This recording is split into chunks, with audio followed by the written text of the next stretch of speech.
कृषी प्रोड्युसर कंपनीचं उद्घाटन आहे। मला वाटतं की आपण आज इथे जेवढे लोक जमले आहोत आपण एक ऐतिहासिक क्षणाचे साक्षीदार आहोत। कारण मी मुद्दाम सांगतो तुम्हाला, कारण हा ऐतिहासिक क्षण आहे आपल्यासाठी। कारण नगर म्हटलं की सहकारी क्षेत्रासाठी ओळखलं जातं, बरोबर। नगरचा जो काही विकास झाला इथला पाण्यामुळे आणि इथल्या सहकार क्षेत्रामुळे झाला। पण आता जसं आपण म्हणतो की काही गोष्ट काही काळानंतर आउटडेटेड होते, तसंही थोडं सहकार क्षेत्रामध्ये झालेलं आहे। सहकार क्षेत्रामध्ये आलेला राजकीय जे वाढलाय हस्तक्षेप, त्याच्यामुळे शेतकऱ्यांचं भलं आता इतकं होतं ना दिसत नाही। जसं मी तुम्हाला सांगतो की 50 वर्षापूर्वी जेव्हा भारतामध्ये ट्रेन आली, त्याआधी एका ठिकाणाहून दुसऱ्या ठिकाणी जायला 5 ते 6 दिवस लागायचे, पण ट्रेन आल्यानंतर तोच वेळ 1-2 दिवसामध्ये झाला। आणि आता तर प्लेन आले, विमानाने आपण 1 तासातच इथून तिथे जाऊ शकतो। मला वाटतं शेतामध्येही असं झालंय। शेती याच्यामध्ये जेव्हा सहकार क्षेत्र आलं त्यावेळेला शेतकऱ्यांचं उत्पन्न काही प्रमाणात वाढलं, ओके। पण आता या ज्या कृषी प्रोड्युसर कंपन्या आहेत त्या विमानासारख्या आहेत आणि शेतकऱ्यांच्या उत्पन्नामध्ये आणि स्वावलंबनामध्ये या मोठ्या हातभार लावणार आहेत। आता मी थोडी तुम्हाला या कृषी प्रोड्युसर कंपन्यांबद्दल पार्श्वभूमी सांगणार आहे, कारण या कृषी प्रोड्युसर कंपन्या कसं काम करतात वगैरे सगळं सांगतील। पण या कृषी प्रोड्युसर कंपन्या आल्या कशा, याची कल्पना कशी आली हे तुम्हाला मी थोडक्यात सांगतो। मला आठवतं जेव्हा साहेब 5 वर्षापूर्वी या मतदारसंघामध्ये आले होते, 17 दिवसात ते खासदार झाले, त्यावेळेला आम्ही लोकांसमोर जात होतो, तेव्हा लोकांना समस्या विचारत होतो की या भागातल्या प्रमुख समस्या काय। तेव्हा आमच्या लक्षात आलं की प्रमुख करून 3 समस्या या भागामध्ये आहेत। एक तर इथला पाण्याचा प्रश्न, दुसरा शेतकऱ्यांचं घटणारं उत्पन्न, बरोबर, आणि तिसरं होतं ते म्हणजे इथले बेरोजगार तरुण मोठ्या प्रमाणात आहे आणि त्यांना काहीही रोजगार नाही, आणि चौथं मधलं इथलं आरोग्य, ओके, आणि महिलांचं सक्षमीकरण। हे प्रामुख्याने 4 समस्या या भागामध्ये होत्या। तर मला वाटतं की तुम्ही 5 वर्षानंतर साहेबांना हा प्रश्न विचाराल की तुम्ही या 4 गोष्टींबद्दल काय उपाययोजना केल्या का, याच्याबद्दल तुम्ही काय केलं। मला असं अपेक्षित आहे की तुम्ही साहेबांना या 4 गोष्टी विचारा, याच्याबद्दल तुम्ही काय उपाय करण्याचा प्रयत्न केला का। आणि मी तुम्हाला 100% खात्रीने सांगतो की साहेबांकडे या गोष्टींची उत्तर आहे। म्हणजे खासदार साहेब आपल्याकडे येतात का, भेटतात का, याच्यापेक्षा खासदार आपल्या कामाचे आहेत का, हा प्रश्न खूप महत्वाचा आहे, बरोबर। तर मला पहिलेच सांगावं लागतं की कृषी प्रोड्युसर कंपनीची ही कल्पना आली कशी। जेव्हा 1 वर्ष गेलं सरकारचं, आधी 1 वर्ष तर आपला वेळ गेला की ओळखी पाळखी काढण्यातच निघून गेलं दिल्लीमध्ये, कारण दिल्ली ही नवीन जागा आहे, नवीन लोक आहे, ओळख पाळखला वेळ लागते। पण जेव्हा दिल्लीला आपले कृषी मंत्री होती राधा मोहन सिंग, ते साई भक्त होते, साहेबांशी त्यांचे एकदम मैत्रीपूर्वक संबंध झाले। तेव्हा साहेबांशी बोलताना एकदा त्यांचं बोलणं झालं कृषी मंत्र्यांची की त्यांची इच्छा आहे की त्यांनी बाबांच्या शिर्डीच्या साई नगरीमध्ये त्यांना काहीतरी करण्याची इच्छा आहे, अशी त्यांची मनापासून इच्छा आहे। तेव्हा साहेबांच्या मनामध्ये कल्पना आली की या कृषी प्रोड्युसर कंपन्या आपण आपल्या भागामध्ये करू शकतो, जेणेकरून शेतकऱ्यांचं त्याच्यामधून मोठं भलं होऊ शकतं। त्यातून मग या कृषी प्रोड्युसर कंपन्यांची स्थापना झाली, तिथून सुरुवात झाली। मग गेले 3 वर्षाचा काळ याच्यामध्ये गेला। असं सरकारमध्ये असं होत नाही की तुम्ही पत्र दिलं आणि तुम्हाला लगेच दुसऱ्या दिवशी कंपन्या मिळाल्या, अशा होत नाही। 2 वर्ष त्या कंपन्या कशा बनल्या पाहिजे, सरकारी पेपर कसे आले पाहिजे, त्यामध्ये गेला। आणि शेवटी मग 4 वर्ष असताना या कंपन्यांना सरकारकडनं मान्यता मिळाली। आता या कंपन्या म्हणजे काय, कंपन्या भरपूर आहेत आपल्याकडे, पण या कंपन्यांबद्दल विशेष बाब अशी आहे, या 24 कंपन्या, यातल्या 8 शिर्डीमध्ये, 8 मोदींच्या वाराणसीमध्ये आणि 8 राधा मोहन सिंग यांच्यामध्ये। आता जसं आपण आपल्या मुलाचं 18 वर्षापर्यंत पालन पोषण करतो आणि त्याच्यानंतर तो त्याच्या पायावरती उभा राहतो, तसंच या कंपन्यांच्या बाबतीत आहे। या ज्या 24 कंपन्या सरकारने केल्यात, 3 वर्षापर्यंत सरकार यांचं पालन पोषण करणार आहे। म्हणजे या कंपन्यांना लागणारी मदत, म्हणजे ती टेक्निकल असेल किंवा त्यांना कोणतंही गायडन्स असेल, त्यांना खत बी बियाणं, सरकारच्या विविध योजना असतात शेतीच्या बाबतीत, त्या शेतकऱ्यांपर्यंत पोहोचत नाही, त्या पोहोचवण्याचं काम हे कृषी प्रोड्युसर कंपन्या करणार आहेत। म्हणजे सरकार या कंपन्यांचं पालक आहे आणि या योजना तुमच्यापर्यंत या कंपन्या पोहोचवणार आहे। आता या कंपन्यांचे मालक कोण, तर या कंपन्यांचे मालक म्हणजे आपण शेतकरी। याच्यामध्ये 10 ते 1000 सभासद असू शकतात, प्रत्येक जण या कंपन्यांचा मालक असणार आहे। आणि लोकांसाठी, शेतकऱ्यांसाठी, शेतकल्याणासाठी चालवलेल्या कंपन्या म्हणजे या कृषी प्रोड्युसर कंपन्या। आणि मला वाटतं की तशी करून ही 8 कंपन्या आपल्या शिर्डीला मिळाल्या. आता तुम्हाला माहीतच आहे वागचौरे साहेब की भाजप शिवसेनेचं कसं होतं आतापर्यंत, विळा भोपळ्याचं नातं. त्यामुळे जास्त गवगव तर आम्हालाही करता आला नाही. कारण समजा आम्ही ओरडाओरड केला असता, आम्हाला 8 कृषी प्रोड्युसर कंपन्या मिळाल्या, पेपरमध्ये बातम्या दिल्या असत्या, लगेच आमच्या तिकडून 4-5 कंपन्या कापून टाकल्या असत्या यांनी भाजपला द्या, कारण सत्तेत भाजपच आहे. त्यामुळे जसा गनिमी कावा असतो तसं साहेबांनी थोडा गनिमा कावाच केला याच्यामध्ये, की शेवटपर्यंत कुणाला कळूच दिलं नाही. आज भारतामध्ये 525 खासदार आहे, बरोबर, 525 आहे. त्यापैकी फक्त 3 लोकांकडे खासदार आहे, 3 लोकांकडेच फक्त या कृषी प्रोड्युसर कंपन्या, आणि त्यातल्या त्यात शिर्डी म्हणजे शिवसेना. आतापर्यंत माहिती की आपण विरोधात होतो, तरी या कंपन्या आपल्या शिर्डीमध्ये आणू शकलो. मला वाटतं की आपल्या अकोल्याचं हे भाग्य आहे. आणि मला हे पण विशेष सांगू इच्छितो मी की अकोल्यावर साहेबांचं विशेष प्रेम आहे.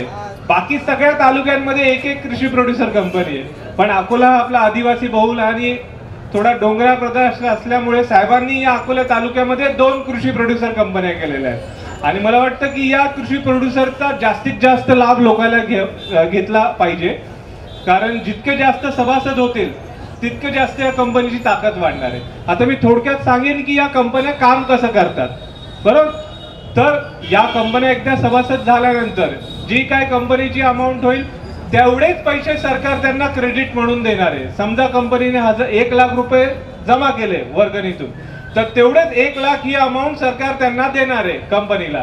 त्याच्यामुळे येणाऱ्या काळामध्ये शेतीमधल्या, आता मला वाटतं की जग खूप बदलतंय झपाट्याने. आता 21वे शतक राहिलंय. आपले नेते आणखी 60 आणि 70च्या दशकामध्येच आहे. मला सांगू वाटतं, कारण मी काय नेता नाही, मी डॉक्टर आहे, त्यामुळे मी बिंदास बोलू शकतो. महाराष्ट्रामध्ये कोणताही नेता घ्या, महाराष्ट्रातच नाही तर देशातला नेता घ्या, जिल्ह्यातला नेता घ्या, तालुक्यातला नेता घ्या, तो हेच सांगतो की मी शेतकऱ्याचा मुलगा आहे. तर मी तुम्हाला हे विचारू इच्छितो की आपल्या देशाला 70 वर्ष झालं तरी पण त्याच समस्या आहे.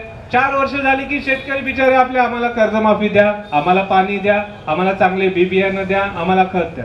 म्हणजे शेतकऱ्याचा मुलगा असूनही कोणत्याही राजकीय पक्षाला हा प्रश्न सोडवता आलेला नाहीये. याचं कारण का बरं? तर त्याच्यासाठी मला एक विशेष गोष्ट आठवली. मी मानसोपचार तज्ञ असताना मी ही गोष्ट मला सांगितली होती. आपल्या भारतात कसं असतं, समजा एका गाडीमध्ये 8 लोक बसलेली होती, ती गाडी रस्त्याने चालत होती, अचानक गाडी ती बंद पडली.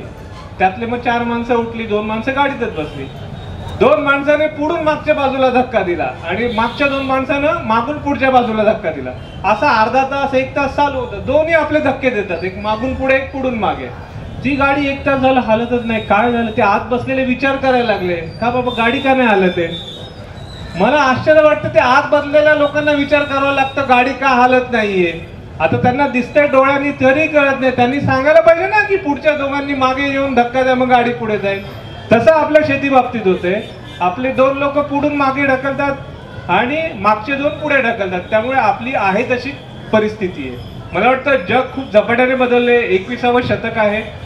आता मला आठवतं की 1971चा जेव्हा दुष्काळ पडला होता महाराष्ट्रामध्ये, भारतातच, त्यावेळेला शेतकरी जो होता तो, त्याला कधीही धान्याची कमी पडली नाही. का? तर तो जे पिकवायचं ते स्वतःला धान्य ठेवायचा, त्याच्यानंतर बाहेर द्यायचा. पण आता आपण असं बघतोय की आपल्याकडे मुबलक प्रमाणात, आताही महाराष्ट्रामध्ये दुष्काळ आहे, पण आपल्याला कुठे शहरामध्ये दिसत नाही की दुष्काळामुळे धान्य कमी पडलंय, भाजी कमी पडली. धान्य वगैरे सगळं व्यवस्थित येतंय. याच्यामुळे पिस्तोय कोण? तो आपला शेतकरी. त्याच्या मागचं सिंपल कारण असं आहे की जग जेव्हा हे वाढले, ग्लोबलायझेशन झालं, तेव्हा जग खूप जवळ आले. समजा अमेरिकेमध्ये तांदूळ पिकतोय, गहू पिकतोय, तो आपल्या भारतामध्ये यायला 7 दिवसामध्ये तो पोहोचतो.